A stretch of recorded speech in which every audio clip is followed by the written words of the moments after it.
আপনার কি নাম? হ্যাঁ, আব্দুল্লাহ। আপনি থাকেন কোথায়? হ্যাঁ, মাদ্রাসায়। মাদ্রাসায় আপনি কি এখানে শিক্ষক? পরিচালক। কোন মাদ্রাসা, নাম কি? রহমানিয়া মাদ্রাসা। পরিচালক আপনি? তো এখানে কি ছাত্রছাত্রী কতজন আছে?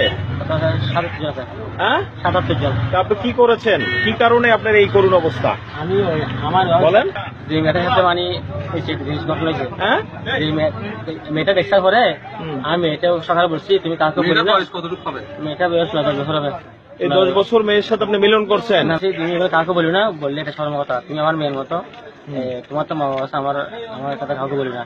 তো সেই জায়গায় মাদ্রাসার ছাত্র থেকে বলেছে,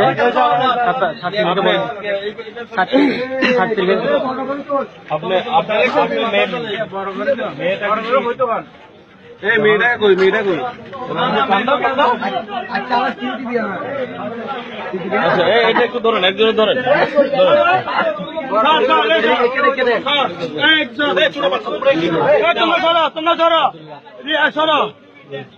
মেয়েকে এটা আপনি ওই স্কুলের বা এই মাদ্রাসার ছাত্রী, আমার মাদ্রাসার ছাত্রী।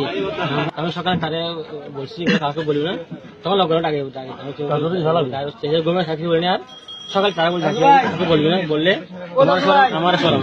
তোমার আব্বা আম্মা আছে, আমি তোমার আব্বা আম্মার মতো, তুমি আমার মেয়ে। তাকে বেড়া যদি মানে ভিডিও করে কি করছে ভাই, উনি কি করছে বলেন? ছোট মেয়ে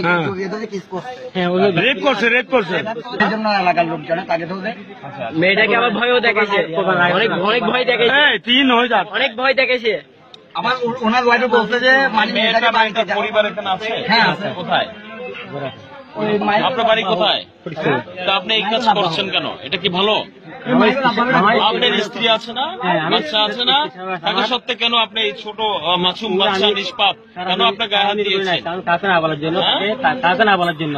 তুমি টাকা দিতে বলছো না কেন? এই কাজ কাকে না বলার জন্য টাকা তোর হত হইতে পারে তো, সেই সত্য বলি না।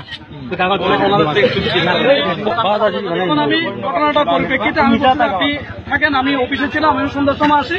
আসার পর আমি এখানকার সামাজিক সংগঠন সেক্রেটারি সাহেবকে জানাই। ওনার মাধ্যমে মেয়েদের গাইডিয়ানকে একসাথে করার পরে আমরা ওনাকে পরামর্শ দিলাম যে আপনারা এই এলাকার সোসাইটির যে সেক্রেটারি আছে ইরফান ভাই, ওনাকে জানান। ওনার মাধ্যমে আপনারা একটা সুরাহা করেন, যেহেতু এলাকার ঘটনা এবং এই মাদ্রাসাটা এই আবাসিকের ভিতরে, এই জন্য আমরা ওনাকে জানাই। ওনার মাধ্যমে এলাকার সচেতন নাগরিক আসার পরে ওনাকে এই যে ইয়া ভাই, ওনারা একান্তভাবে লোকমান ভাই, তারপরে মিলন ভাই, ওনারা একান্তভাবে জিজ্ঞেস করে, উনি ঘটনাটা অস্বীকার করে।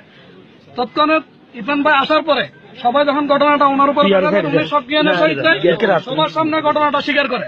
স্বীকার করার পরে উনি লিখিত জবানবন্দি দেয় এবং উক্ত ঘটনা উনি নিজ মুখে স্বীকার করে, স্বীকারোক্তিমূলক জবানবন্দি দিয়েছে। এবং এই এলাকার সচেতন জনগণ, নাগরিক সবাই এটা দৃষ্টান্ত শাস্তি চাই। আমরা এটা দাবি করি সবার পক্ষ থেকে। এবং শিশু উলঙ্গ করে হামলা করে পুনরাবৃত্তি না ঘটে, এ ধরনের ঘটনা যাতে কোনো ধরনের না হয়, এটার জন্য আমরা মিডিয়ার মাধ্যমে সকল রাষ্ট্রের সকল মানুষদেরকে, সকল হুজুরদেরকে এ ব্যাপারে সচেতন হওয়ার জন্য আহ্বান জানাই। আর না ঘটে, পুনরাবৃত্তি না হয়, কোনো মায়ের সন্তান যাতে দর্শিত না হয় এবং তারা কোরআনের শিক্ষায় আলোকিত হয়ে দিন শিক্ষা করতে দর্শিত না হয়।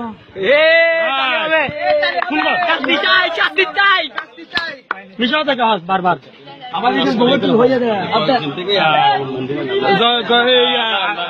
এরফান ভাই থেকে আপনি জবানবন্দি নেন।